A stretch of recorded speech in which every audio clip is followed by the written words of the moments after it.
ওম শান্তি। সাকার বাংলা মুরলী 14ই নভেম্বর 2025। আজকে বাবা বলেছেন, মিষ্টি বাচ্চারা, উচ্চ থেকেও উচ্চ পদ যদি পেতে চাও তবে স্মরণের যাত্রায় মেতে থাকো। এটাই হলো আধ্যাত্মিক ফাঁসি। বুদ্ধি যেন নিজের ঘরেই টিকে থাকে। প্রশ্ন, যার বুদ্ধিতে জ্ঞান ধারণ হবে না তার লক্ষণ কেমন হবে? কারণ এখানে অনেক আত্মা আসবে আর যাবে। কারো ধারণা হবে পাক্কা, কারো হবেই না, কারো হবে মধ্যম। তো যার বুদ্ধিতে জ্ঞানের ধারণ হবে না তার কি কোয়ালিটি? কারণ নিজেকে নিজে চেক করার জন্য এটা অনেক বড় এক উদাহরণ।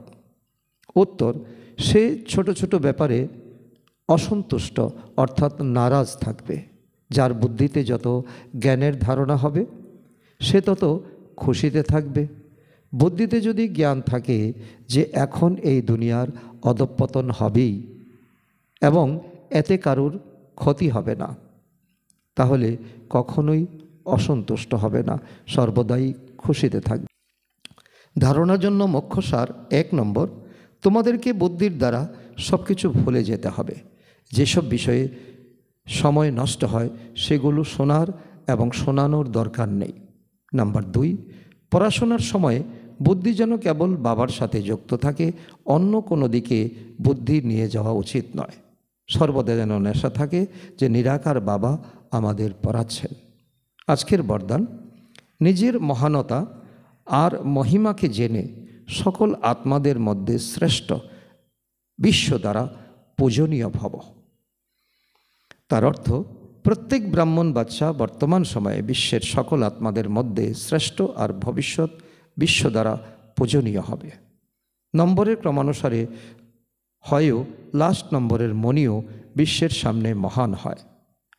আজ পর্যন্ত ভক্ত আত্মারা লাস্ট নম্বরের মণিকেও চোখের উপর রাখে, কেননা সকল বাচ্চারা হলো বাপদাদার নয়নের মণি, নূরে রতন। যে একবারের জন্য মনের দ্বারা সত্য হৃদয় দিয়ে নিজেকে বাবার বাচ্চা নিশ্চয় করেছে, ডাইরেক্ট বাবার বাচ্চা হয়েছে, সে মহান বা পূজ্য হওয়ার লটারি বা বরদান পেয়েই থাকে।